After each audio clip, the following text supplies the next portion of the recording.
Welcome to Critical Hit, a Major Spoilers podcast. Thank you so much for downloading and checking us out last time. On Critical Hit. Yeah, on Critical Hit. Yeah, definitely. I'm not feeling too good about what happened. What did happen? We were engulfed by the Snorplek. Mm-hmm. Good question. Yeah, the usual question. Rodrigo/Brian shenanigans. I guess. We have established that everybody's playing to type in this game, so it is definitely Brian's fault that we're stuck in this. Way to go, Brian. How the heck if I come out of this losing an arm? We'll charge somebody else the arm this time. Okay, well, let's go ahead and pick up with bandwidth. So bandwidth is engulfed by this strange jittery mist that the Snorplek generates. And as this happens, possibly because this is just how it is, like how the mist is, but also because bandwidth had his systems tuned to find it, immediately his entire system kind of goes haywire because of the sudden surge. It's like, hey, I'm looking for this type of wave or radiation or something, and it's like, well, there's so much of it that it just kind of shorts the system. So bandwidth's mech is kind of starts going haywire, which mostly just means that it kind of like jitters in place. It's not like running around or firing its weapons or anything. There are safeties for that, so mostly it just kind of has to be reset. But the camera, like the visual systems, the systems that capture things in visual light, are still working, and bandwidth can see outside into this mist, and he begins to see a figure approach. Hello, able to hear me? Do I got radio connection? Who's there? You do seem to be broadcasting, so you can actually send radio out. As this figure approaches, it's like, first off, it's like size 1 mech, so it's like 50 feet tall, or around there. And pretty quickly, bandwidth can see that this mech is, well, first off, a mech, second, a humanoid mech, and third, kind of messed up. It has very thin sort of arms and legs and musculature. It is just like rusted to heck. Has a lot of like reddish and gray sort of splotching throughout it. It's got some like actual just straight up holes through it. It is like barely wrapped in something, some sort of like cloth. And the like faceplate is really gnarled and messed up. When you transmit something, you open the radio to hear back, and you just mostly hear like the Snorplek noise, like the noise that this kind of fog seems to make, which is kind of like sounds kind of like slightly echoey, like kind of cicadas, like the sort of sound that cicadas make. They're kind of like something like that. That's kind of the noise that it seems to make while being inside. This mech does not respond, or does not seem to respond. Continues to approach you, and as it does, it extends a hand, like a gnarly manipulator, towards you. It is kind of shambly as it gets closer to your mech. I don't really got manipulator arms, but maybe I'll try to reach out a foot if I got any controls back Yeah, up. controls are not back up. You kind of can twitch your mech towards it. Once it's close enough that you can see it clearly, you can also see that something about it is changing. In fact, as it gets closer to you, it seems to get kind of cleaner. The splotching and rusting starts to go away, and the holes seem to close. The patterned sort of cloth around it becomes like a proper kind of like cloth adornment. And as the faceplate sort of rights itself, you see it also kind of repairs a sort of crest at the front of it. And as sort of all of these changes happen, you now recognize it as Amplitude's mech. Amplitude, can you hear me?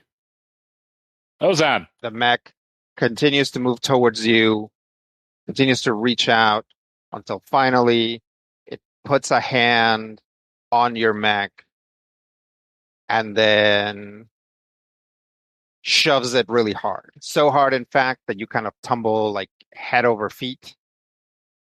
But the moment that your mech rights itself, you look around and all of your systems appear to be operational once again. Oh, hey. Hello? When you look up and start looking around, you realize that you no longer seem to be within the fog field. Yep, within that field. You're in fact in a different field, like a normal, like sort of grassy field.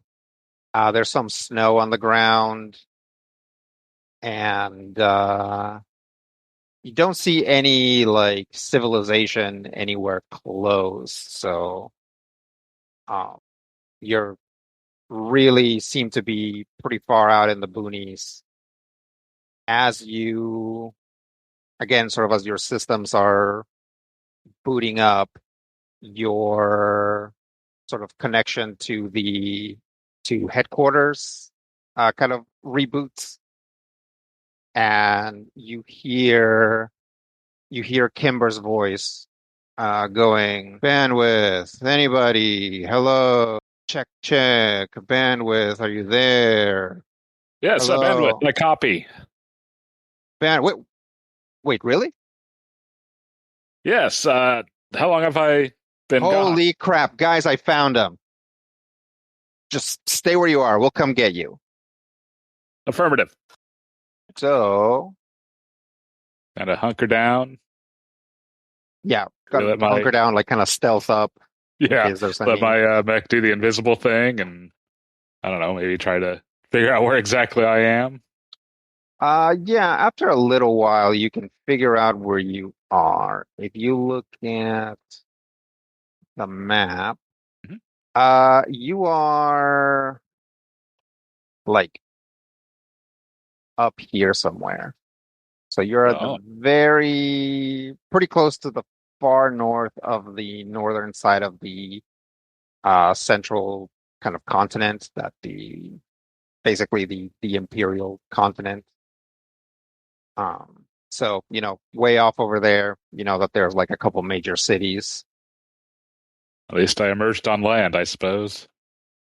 Yeah. So, after a little while, the heavy shuttle comes by, and they get your mech inside, lock it in, and then the heavy shuttle, it's Captain Nicholas Buckendorf and Kimber, and we'll say Duari are all there, and they're like kind of get your mech set up. They kind of check you to see if you're like physically okay, and then they just kind of get you in, and the shuttle takes off. On the way back, you hear some alarms that go away fairly quickly from the shuttle. and then you get outside of the atmosphere, make the trek back to the moon base. Do you want to say anything or talk to these guys while you're in transit? Yeah, I'll just kind of ask again. So, how long have y'all been looking for me? You've been gone for about 4 weeks. Wow. You've been broadcasting for me that whole time? Yeah, we've been taking turns. Surprised you just didn't set up some sort of automated loop.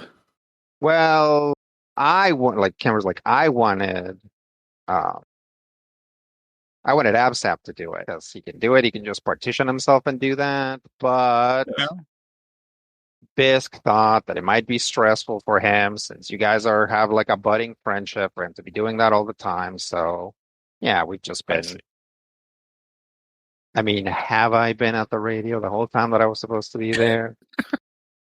Well, the important thing was that someone was when it mattered. Yeah, exactly. See? See? See? And again, I guess I came back, nowhere hazardous, so I probably would have been able to reach out otherwise, had I not received any such signal. Yeah. At least you came out in dry land. Yeah. Yeah. Oh, wow. Have to try to figure out what exactly happened there. Were we able to secure the Snorplek? Oh yeah. Yeah, those guys with the faces. The Ogren? Yeah, those guys. They have the Snorplek now. They've got it like locked up in their vault. Okay, that's probably good. Yeah, they said that we can come look at it whenever, but we've been having some issues. Mm-hmm. Well, I guess I can get fully debriefed once we get back moonside. Yeah. All right. Well, I might just kind of try to relax a bit until we get there. Okay. So, the trip takes a little while, but eventually you get back to the base. When you get there, pretty much everybody is kind of there to greet you, with the possible exception of any PCs who decide that they don't want to be there to greet you. And it seems that Impact is still out. But yeah, you got a lot of like, hey, welcome back. Yeah, thanks. Thanks for the ride. Glad to be back. Told you you'd be back. So, only been a moment for you? Yeah, it's only a brief moment of time. I've been told I've been gone 4 weeks. Yeah. It seemed the further we were away from the center of the Snorplek, the longer it took us to arrive back. But either way, it seems like each of us was, from our perspective, just there and then somewhere else instantly. So did everyone get zapped then? Yep. Oh, be interested to see the mission log on this one. Yeah. Chameleon pops its head around the corner. You still have to write it. I see. Really? No one got around to that in 4 weeks? I'm going with Dr. Bees has been writing it for 4 weeks and hasn't turned it in because he hasn't had the final piece of information. At which point he's going to brush past you. He clearly hasn't shaved in 4 weeks and smells like he may have also not showered in that 4 weeks. And is checking out your mech for further information. Okay, well, I guess send me what you got done so far and I can finish it up. Maybe hit the showers there, Dr. Bees? Once I figure this out. Fair. I can understand that. Yeah, we're glad you finally showed up, if for no other reason. I mean, I guess me too. I'm glad everyone else made it through all right. Oh, right. Good to see you again. Yeah, you too, man. Everything been quiet around here otherwise? Yeah, more or less. Sort of. We'll go ahead and debrief everyone after you've had a little bit of time back. All right. Yeah, I guess just let me know when. Everybody disperses, although you definitely get a no ifs, ands, of buts sort of message from the clinic that you are to like come in for a physical. Sounds fair. All right. I'm going to go see the doc. All right. When you get there, Dr. Mondragon is there. She checks you out, asks you a bunch of questions, like take some blood samples, but mostly she's like, how do you feel?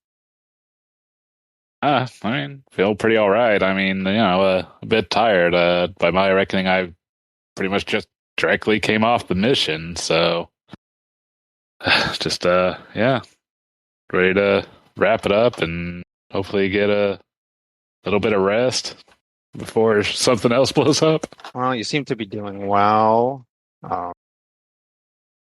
Unfortunately, for those of us that spend a lot of time in space, missing time kind of becomes a thing that happens. So Yeah.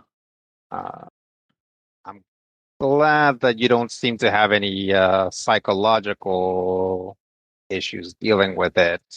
Did anything happen while this happened? Did you see anything? Oh, yeah. I saw someone that, was a lost member of my far field team.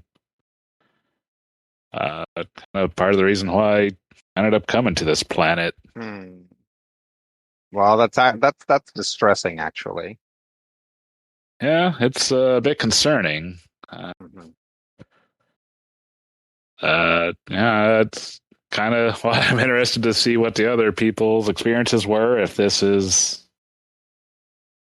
at all a shared experience, or see, like, if maybe this is some sort of legitimate contact, or I don't know. I'm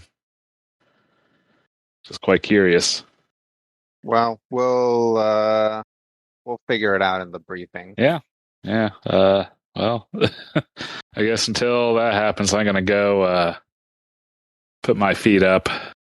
Yeah, get some rest. Yeah. Just as a note, among the people there was Bisk. He seems to be here, like, checking up on Absab. So he's around too with you. Or if anybody wants to talk to him. Sure. Probably talk to him later. Sure. Just putting that out there.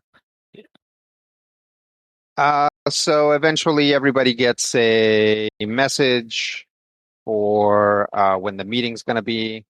All right. I'll set an alarm. Just a few hours after. Yeah. So yeah, I'll probably just take a quick shower and set an alarm just a little bit before that, and see if I can't get a little nap in. Okay. Yeah, it's not too hard to fall asleep at this point. Weird dreams, though. I could imagine. But eventually your alarm goes off. Okay. All right. All right. I'll be there. One moment. He says to no one in particular. All right. So pretty much everybody, like all pilots, are supposed to be at the meeting. So I'm guessing everybody goes to the meeting again, except for Impact, who's not here right now. Mm-hmm. I'll be there early. Okay. Chameleon kind of comes in just as the meeting is about to start. And he's got like dark circles under his eyes. Anything unusual about Tucson? He might look like a little bit more focused or intense than he has before. But otherwise, like, dress and demeanor seems to be otherwise the same. Once everybody is there, does Dr. B look different? Has he showered and shaved since, or is he still working on it? He's still working on it. He does look like he has cleaned up a little bit. Okay. After he turned in the report, but that report was turned in 10 minutes ago. Sure. So it's more of a I'm ripe, and extra deodorant splash of cleaning to the face before heading to the meeting. So the pilots are there, Ingrid and Red Iron are there, and actually we'll say that all of the engineers are also there. You gather pretty quickly that it's not because they want or not because they had to be there, but because they're all like curious about what's happening. And Captain Buckendorf is also there, which makes the only person not at the meeting the doctor, who presumably doesn't have to be at the meeting. So Ingrid says, "All right, welcome back." Oh, thank you. And with it's good to see you again. We were a little worried there for a bit. After the incident with the Snorplek, we had everybody very scattered. Don't know where or exactly what happened, but we sort of started finding Snorplek readings throughout the planet for the past few weeks. Some of them turned out to be you guys.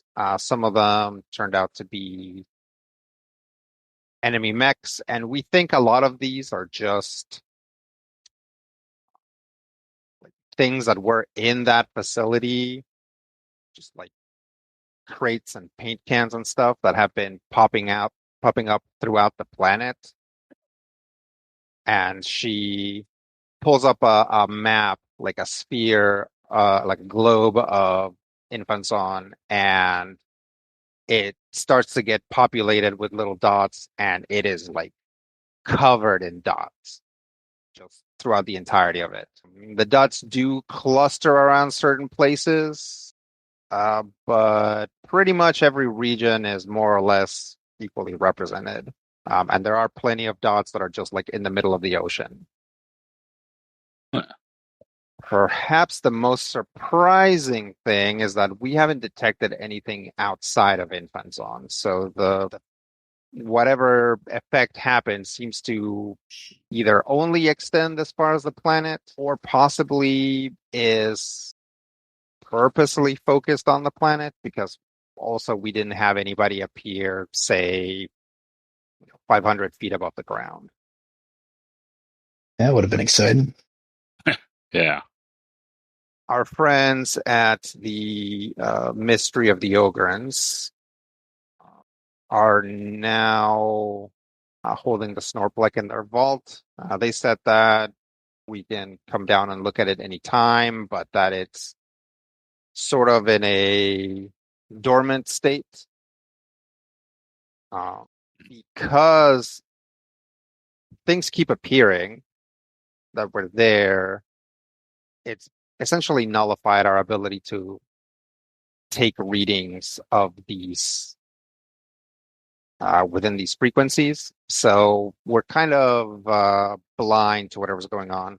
I think we're going to have to wait until the last vending machines and barrels and mech replacement parts appear until we can really push forward with figuring out what exactly the Snorplek is, how the Steel Thatch was using it, and how it all works and how it all ties back to our mission.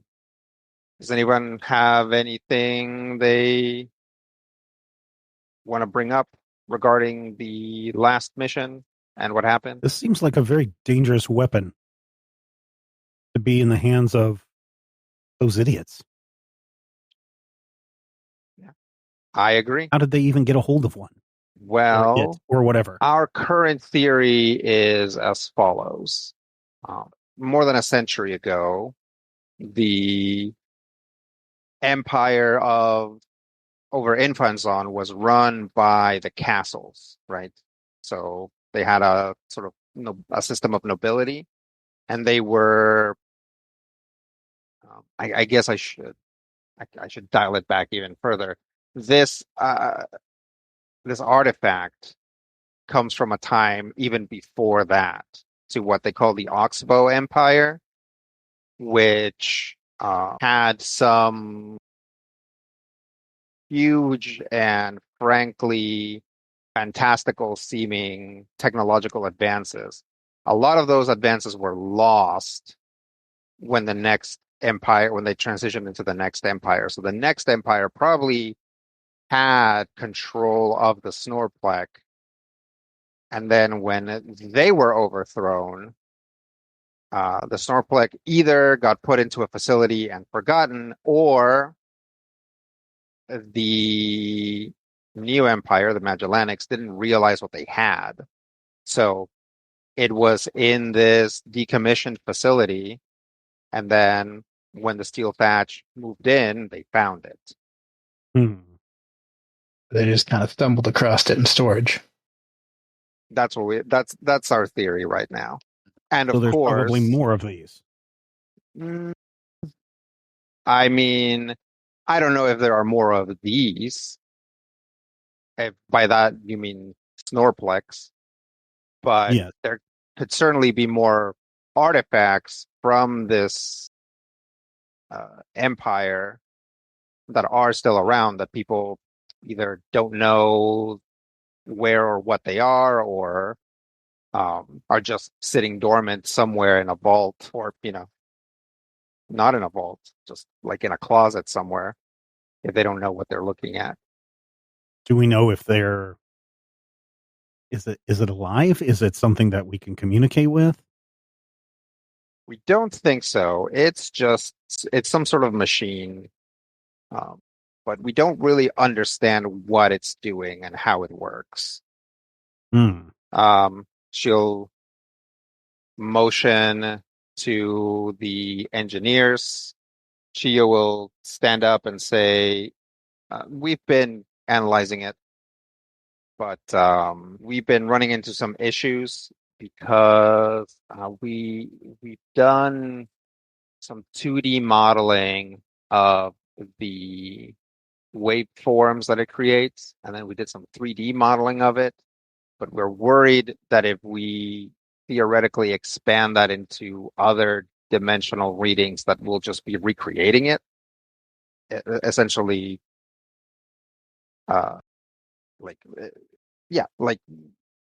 if we make a replica of it in that is like good enough, it'll just be an active Snorplek.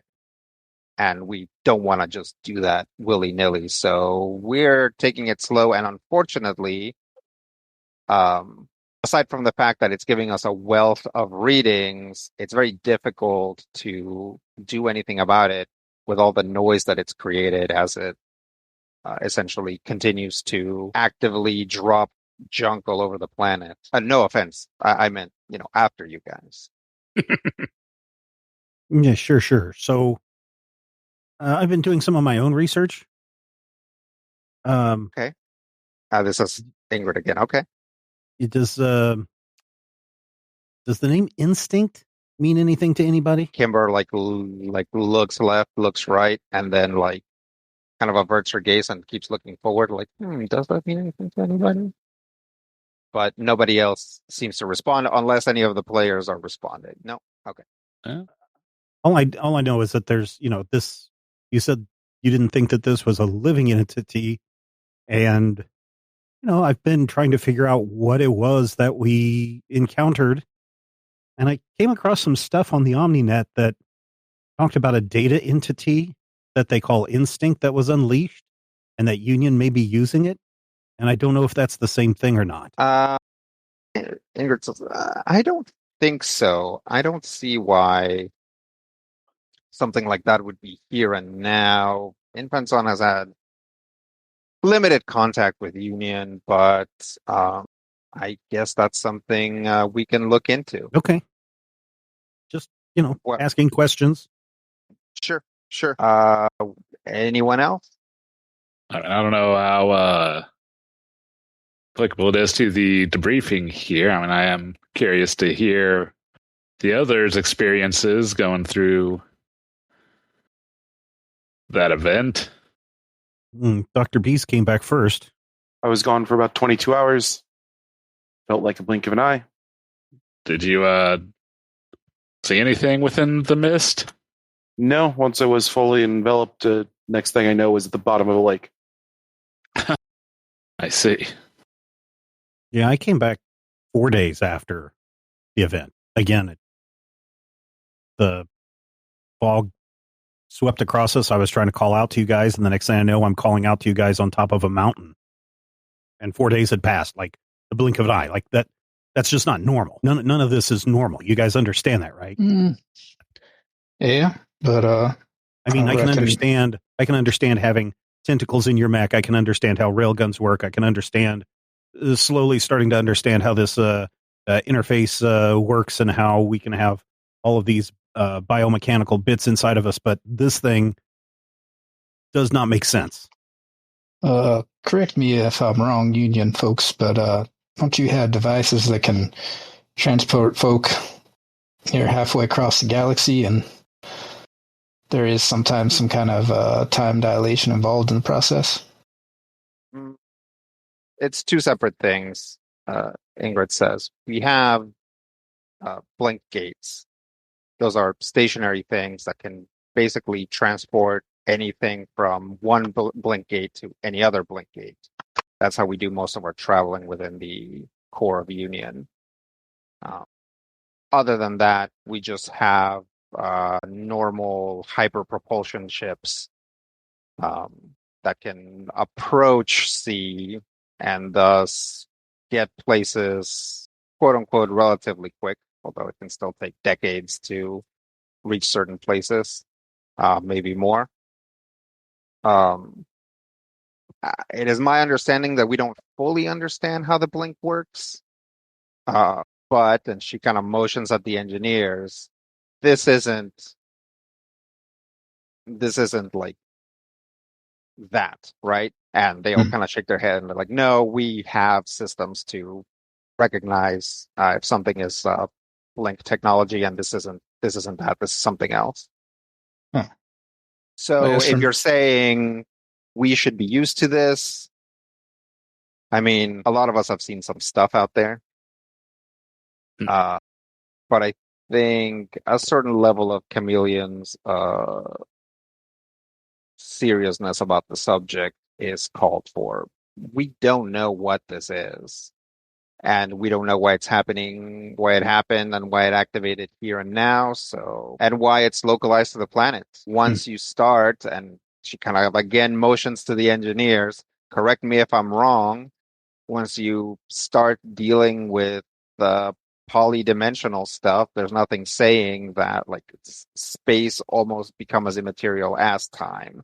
So we don't know why you weren't teleported light years away, or why you didn't come back 100 years in the future. Although who knows, maybe we'll still be getting cans and desks and chairs raining down into the future. There's no record of any of this frequencies happening before on planet, before this incident? She looks at bandwidth and says, not on this planet. Wait. But you've seen it before on other planets? Yeah, I've definitely seen phenomena much like it. As you may or may not know, I was part of a far field team, exploring and surveying various planets for potential terraforming and settlement. There's one GLBRT 39882 that seemed to be a real promising candidate, but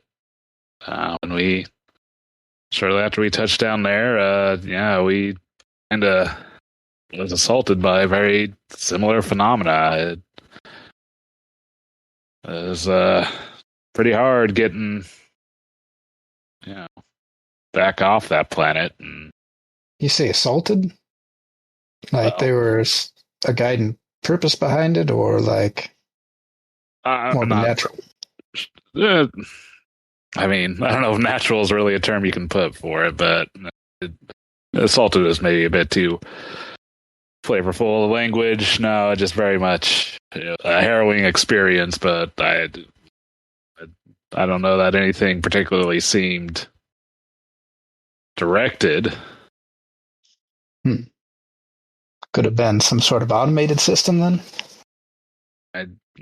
We never really located any sort of source to this. I mean, we just kind of assumed maybe it was naturally occurring phenomena that we didn't yet understand. We basically had to anchor ourselves basically in reality, and that's how largely I was able to set up the equipment to kind of detect this emissions, especially once I saw similar things happening on the haunted island. I was able to kind of apply that technology, and the fact that I was able to detect it does seem to be like, at least it's a similar effect, if not directly related. Oh.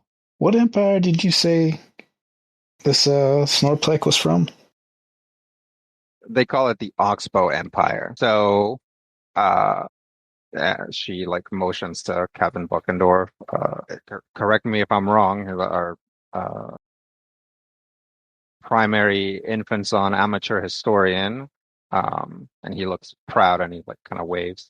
But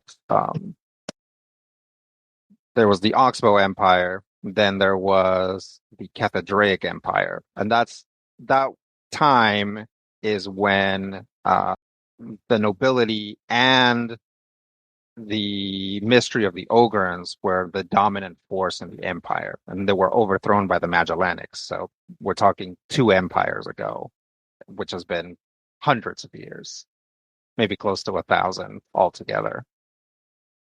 If we're talking about like the initial times of the Oxbow Empire. Well, let's hope we don't run into any more of this kind of technology in the wrong hands. Yeah, agreed. Well, you've run into it twice, so there's a good chance we're going to run into this again. And we might. That's what I'm afraid of. What happened the last time that you encountered? What happened? Did you appear on the same planet? Time dilation?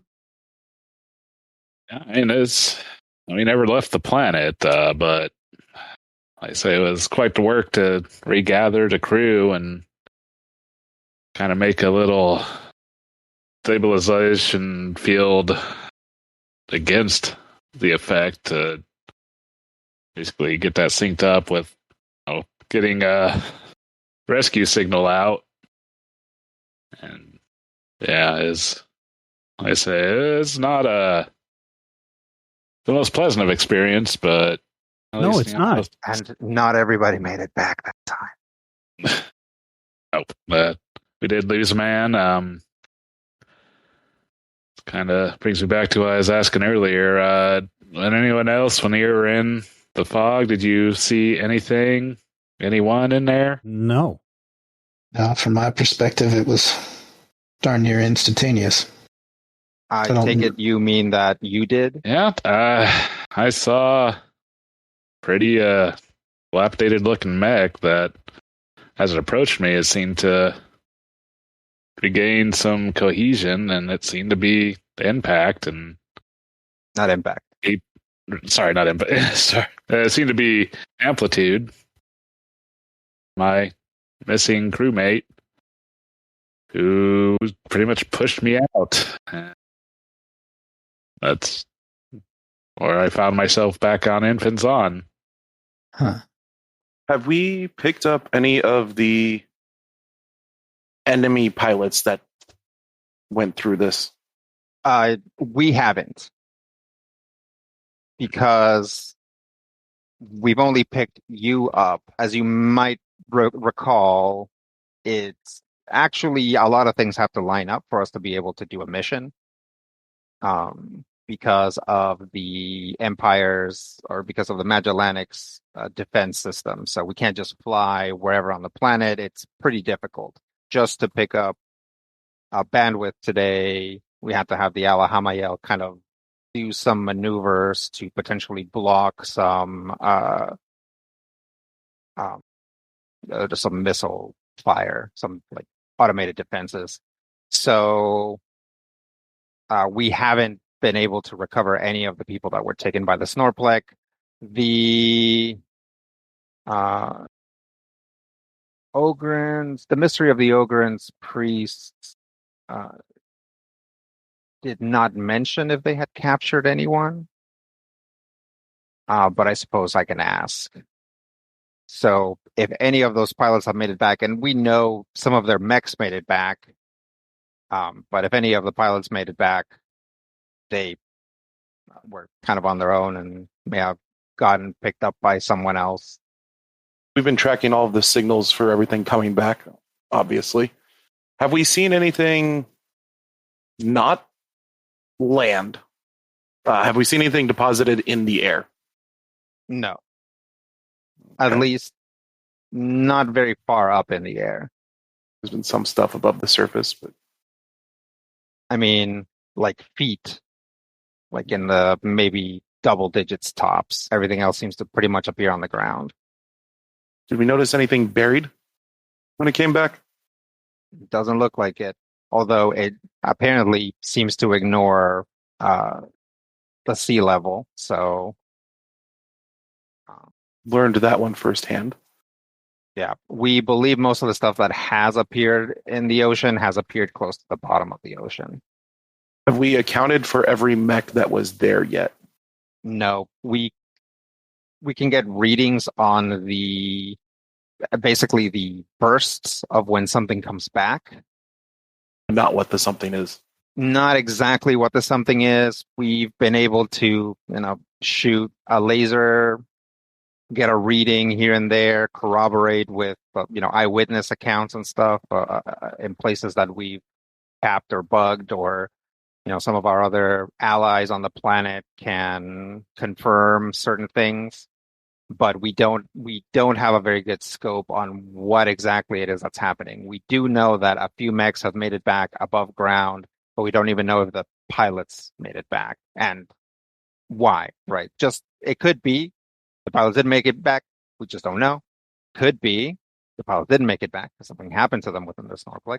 Or it could be the pilots didn't make it back because they got killed before the Snorplek, in the fight before the Snorplek got them. So there's a lot of questions regarding what all happened to everybody else. But because all of your stories sync up with some additional weirdness from bandwidth, I suspect that any living pilot probably just got transported somewhere else within their mech, and or will be transported somewhere else within their mech here in the future.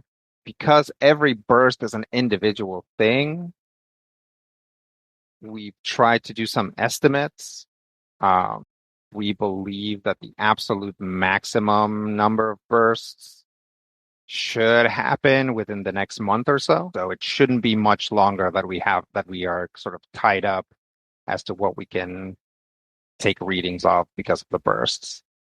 We know if the Snorplek's been activated before that day? The Ogranites believe that it had back when it was created, and that whenever that was, probably was used as intended, rather than I think the Steel Thatch just thought they had a strange teleporting machine in their hands, although the Snorplek is much more than that. But we don't know what exactly it is or what its original purpose was. So yes, we believe it has been activated back when its purpose was known by an empire whose records have been lost because of the usual reason of why Empire records are lost, right? Another empire takes over, destroys as much as possible to prevent some sort of lineage or line of succession or outside knowledge of how any of this can work. Do we have any reason to believe the steel thatch had activated before that day? Yes, the steel thatch.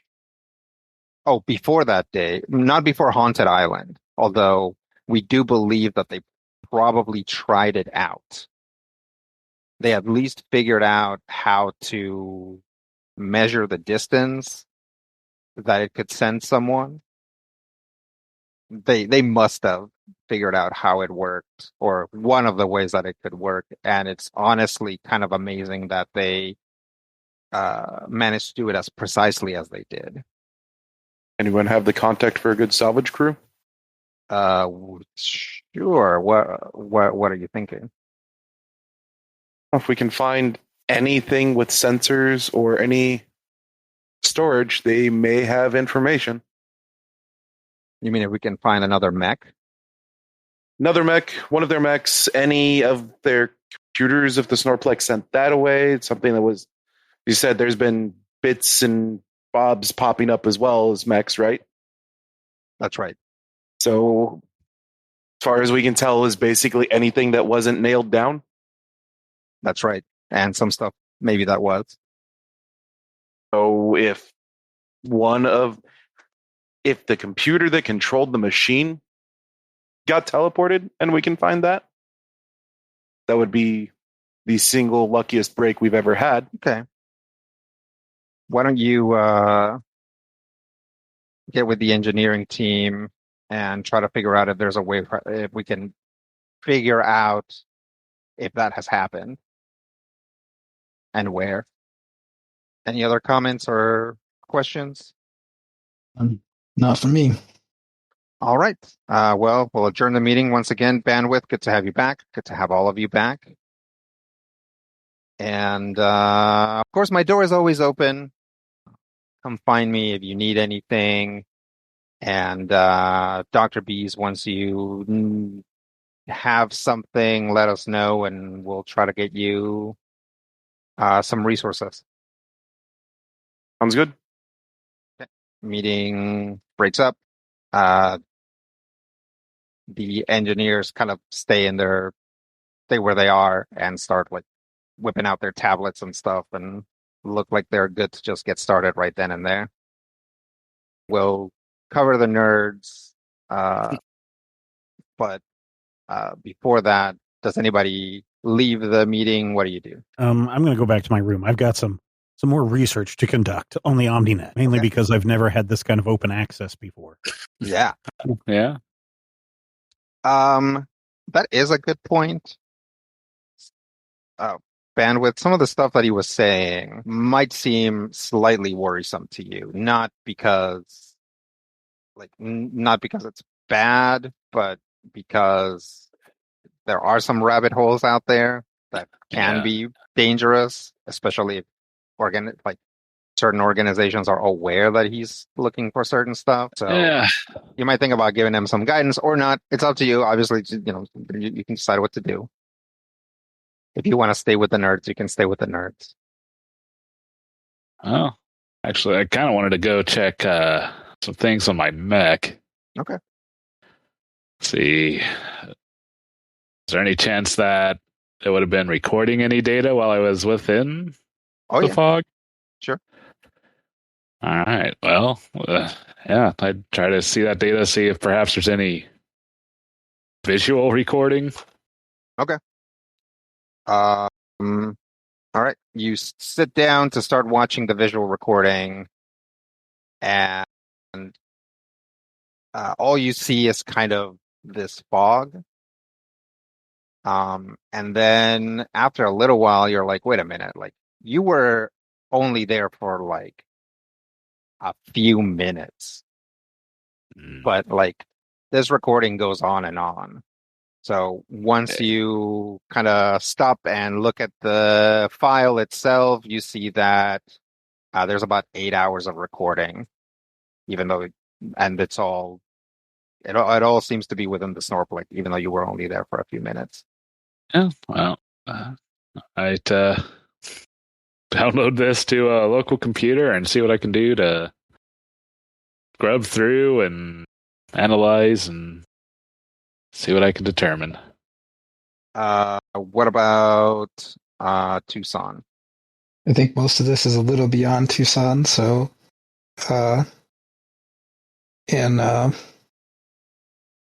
light of the fact that it's probably going to involve a mission at some point, he's going to go do some practice.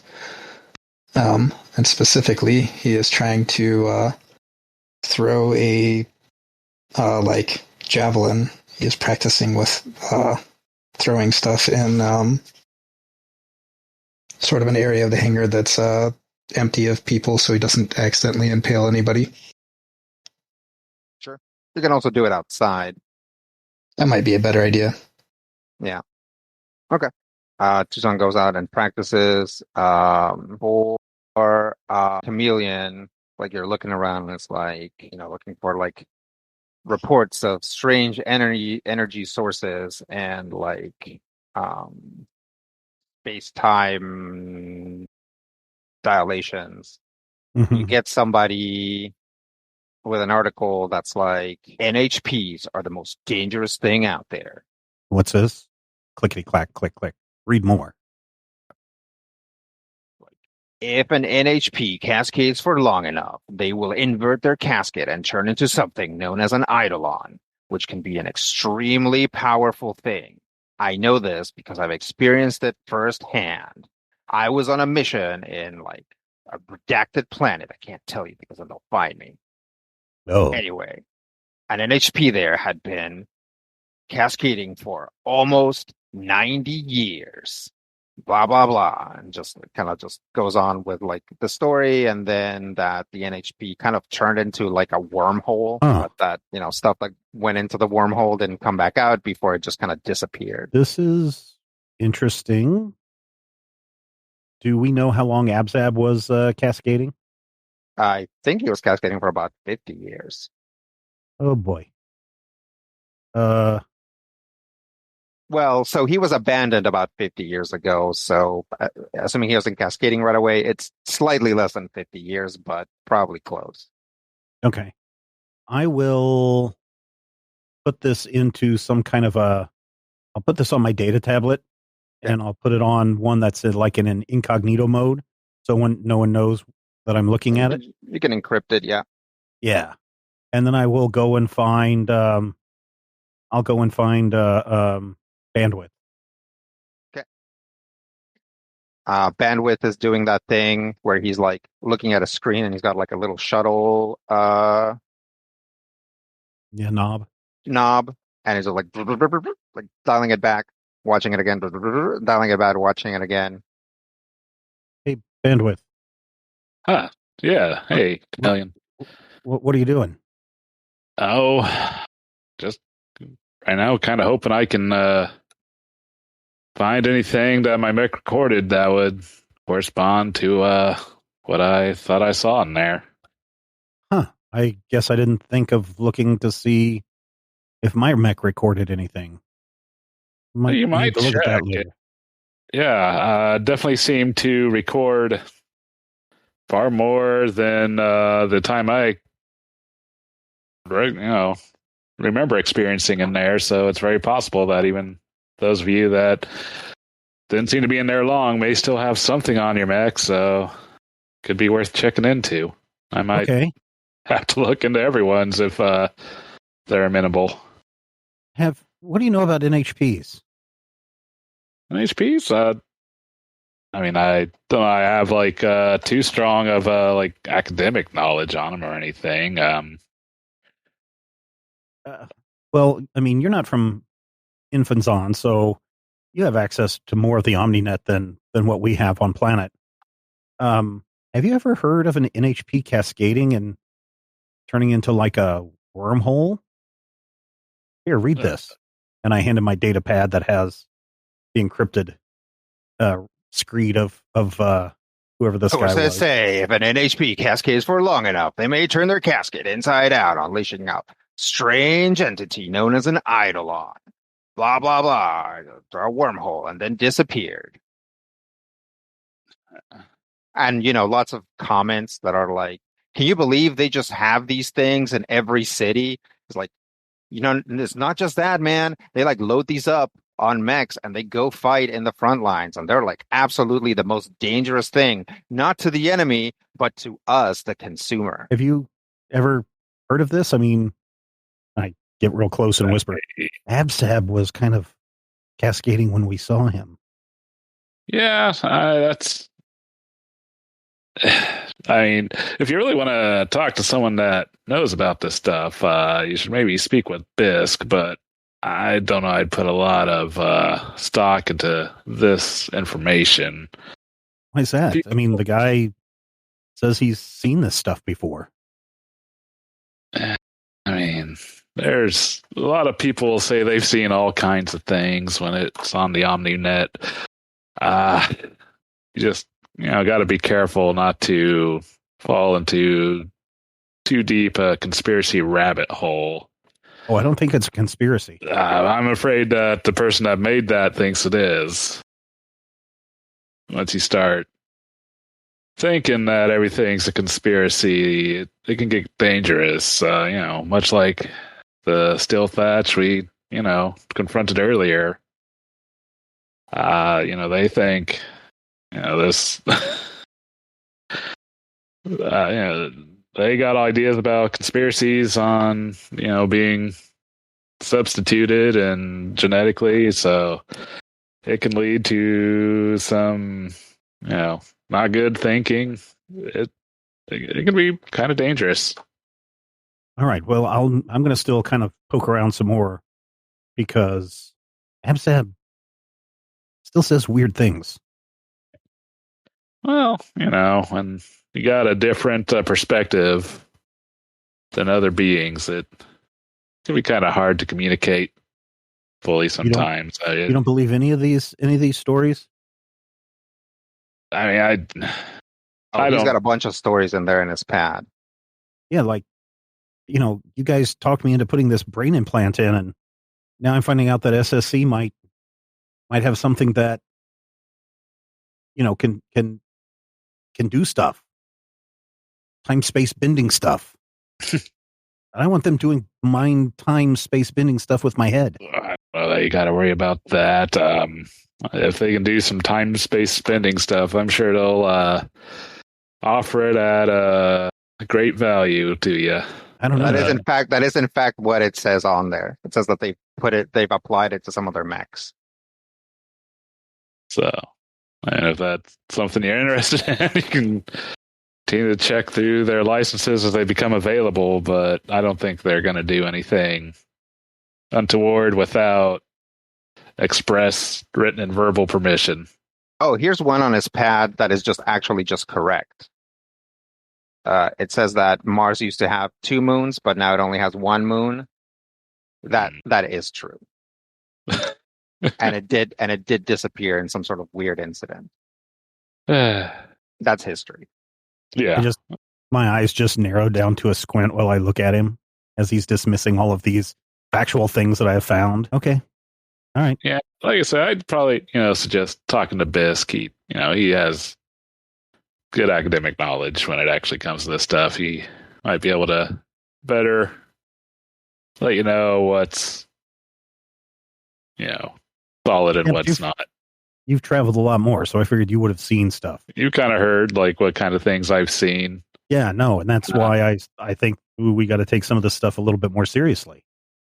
Yeah, I mean, I don't have any reason to believe that what I experienced is related to NHPs in any way. But yeah, like I say, I mean, just don't, use caution with what you look into. Take things with a grain of salt. Yeah. Okay. Thanks for that. And I'm slowly starting to back away to the entrance. I'm gonna go check my mech for recordings. All right. I'll see you later. Yeah. I guess I go and check my mech for recordings. All right, you go check your mech for recordings. It says cache has been cleared. By who? By engineering 2. All right, I'll go over to engineering 2. You go over to engineering and look for spot 2. You arrive at Sood's desk. Is Sood there? Nope. He's in the conference room with Dr. Bees. Is any of his stuff all kinds opened of up? stuff is there.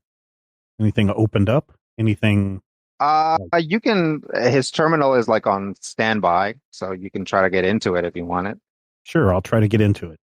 All right. You want to give me a skill check? Sure. All right. So You would just be making a D20 roll, and trying to get a 10. a 4. Yep. So the thing about hacking is that contrary to what the movies I believe, most hacking is about finding like exploits, backdoors, about like literally just finding somebody's password and then just using it. Yeah, look around for some sticky notes. Yeah, so he doesn't have anything like that. His terminal is locked. This guy's good. Yeah, and there's just kind of nowhere for you from this terminal to like get in there. Like maybe if you had access to some sort of like master like account or something like that, or something similar, or just get his account details. But right now, there's nothing you can do on like a blank screen that says "Welcome" and just ask for a password when you like try to open it. Okay.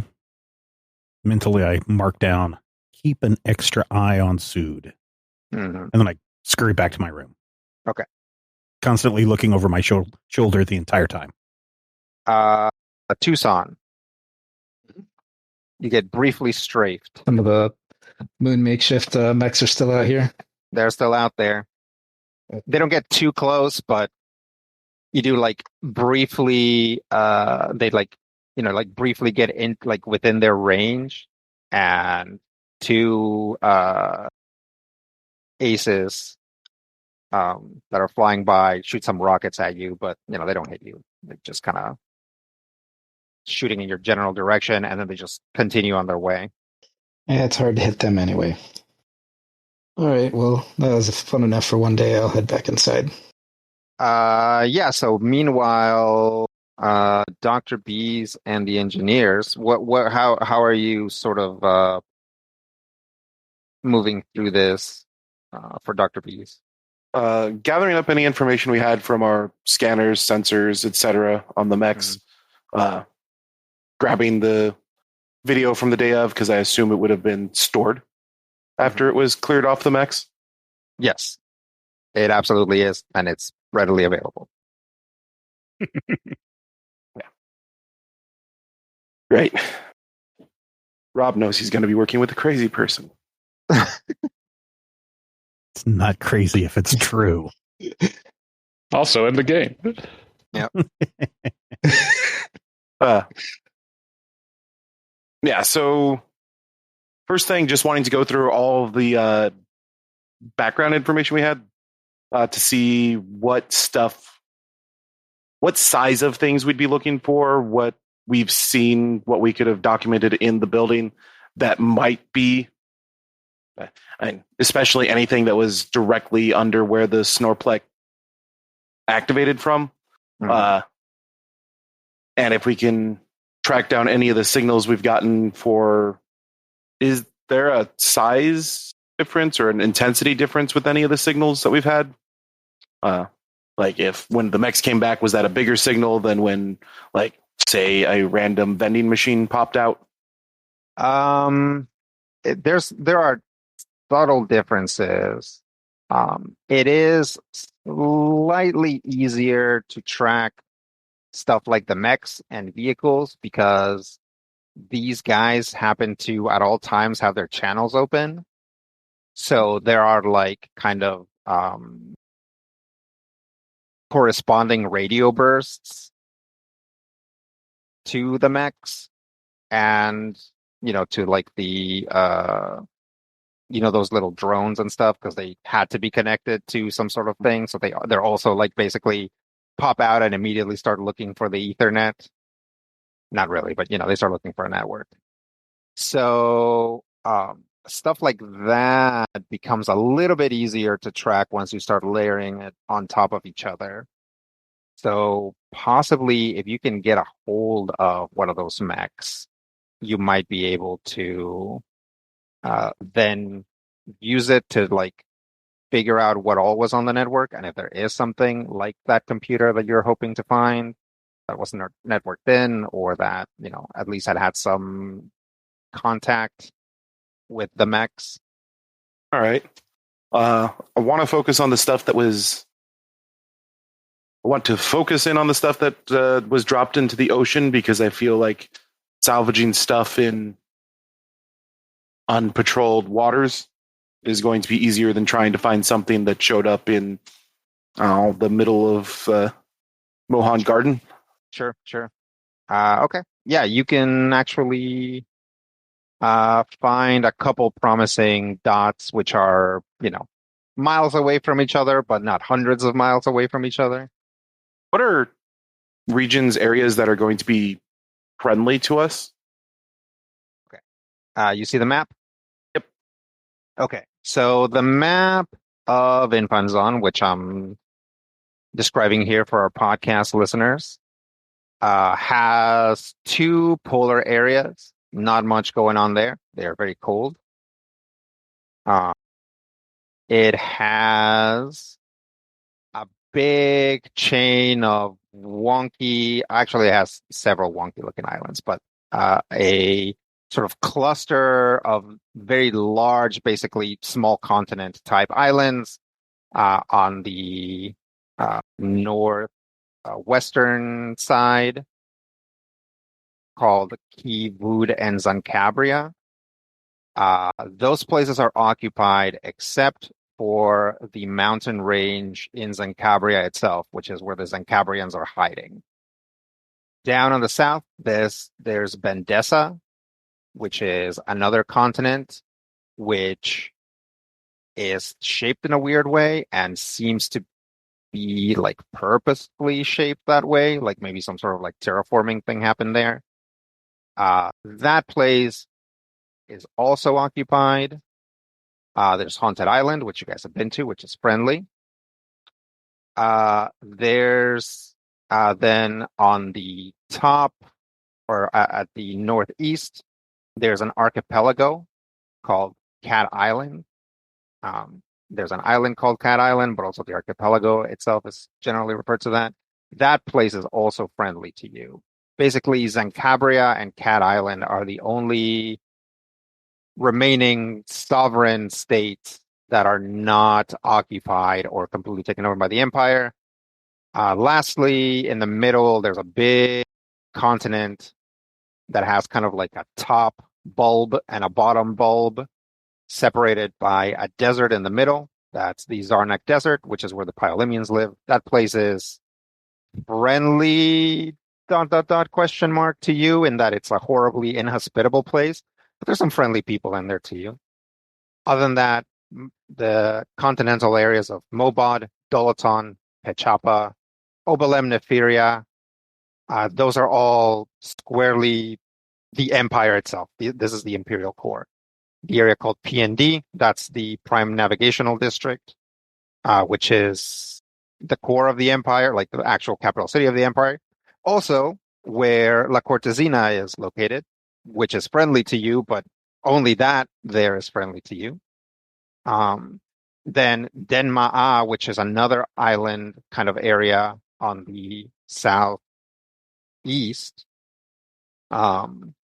is occupied but not fully integrated into the Empire. There's been talk about them potentially mounting some sort of resistance, but you don't know much about them. So not a lot of places that are friendly to the resistance.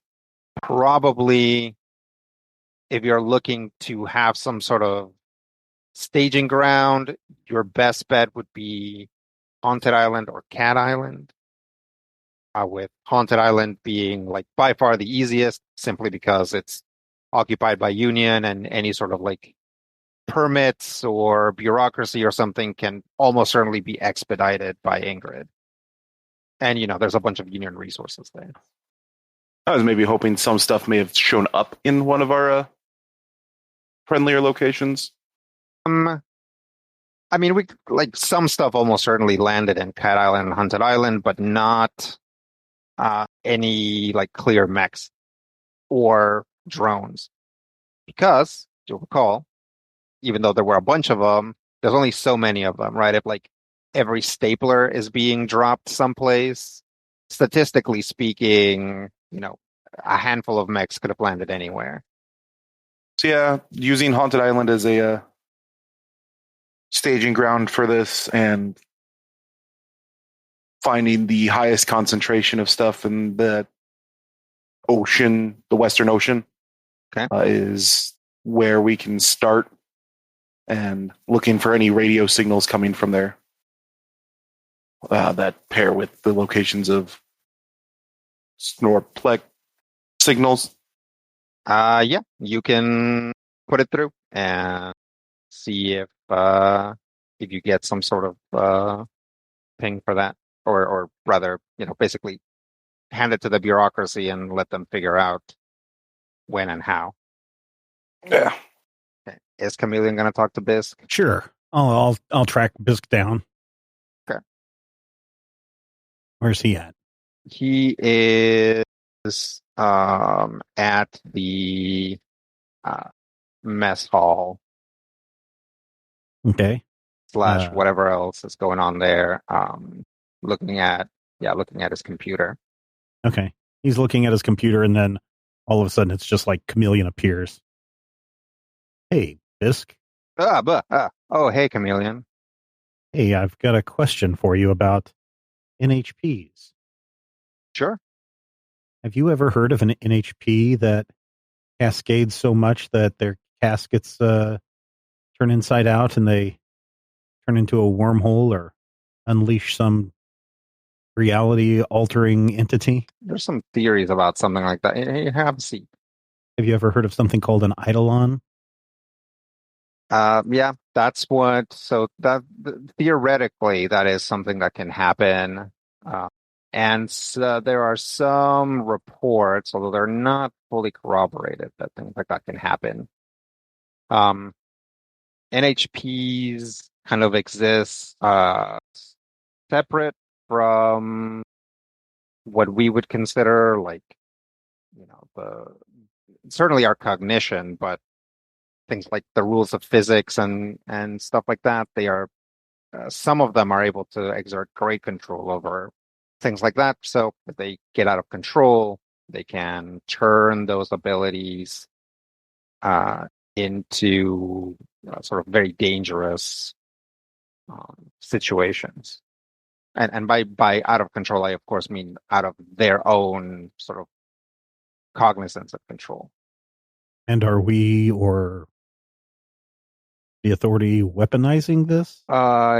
You mean is Union weaponizing NHPs? Union is in fact weaponizing NHPs. I mean, NHPs are a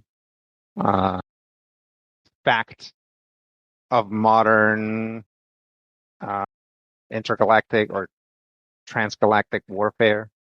Uh-huh. But I mean like one that's cascading out of control. No, because there's no way to control it. You couldn't prevent that from harming your side if you did something like that. And honestly, it's hard to do. It's hard to accomplish that. And an HP would have to be cascading for a long time in order for that to happen. And then other things would have to go wrong in order for that to happen. I mean, Absab was cascading for years, and mostly it just damaged his psyche. It didn't cause him to manifest any of his abilities in any sort of outwardly harmful way, at least not his gravity control abilities. Mm-hmm. And you were sure about that? Well, okay. I mean, he does say some weird things like it's in the pipes and other things. He does say that sometimes. It's hard to tell, right? There's NHPs that are bound to a casket have pretty close to what we would consider a human subjectivity. Mm-hmm. But they are just sort of fundamentally ontologically different from us. So I don't want to ascribe human mental issues to an NHP, but it is close to it just being a form of trauma, the way that humans can develop mental illness or cognitive decline or things like that from trauma. NHPs can develop that too. It's just that the sources of trauma are different, and sometimes the results are different. But I would say for what Absab went through, he's pretty much a textbook case of what you would expect an NHP to do in a situation like that. So I don't think there's any danger of Absab using his abilities to manifest something dangerous. What about the Snorplek? Do you think that's an NHP? No. Like NHPs have only been around for a couple hundred years, I want to say, maybe more, maybe slightly more. Mm. So, from what I heard, this thing is like ancient. It's like thousands of years old. Okay. All right. Well, thanks, Bisk. Yeah, no problem. Let me know if you have any more questions. And by the time he turns around to say goodbye, I'm already gone. Okay. Let me know if you have any more questions. Okay. All right. Run back to my room, slam the door. Put a little do not disturb sign. Yeah. On the handle. Yep. Chameleon's room, any transplant would be 22.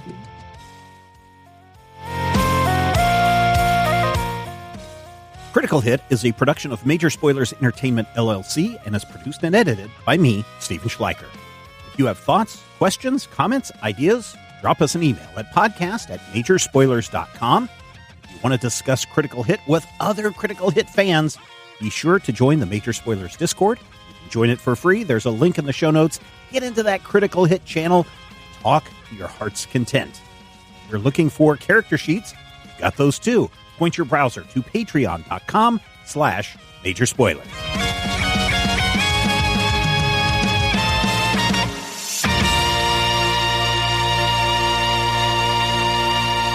This podcast is copyright 2026 by Major Spoilers Entertainment, LLC.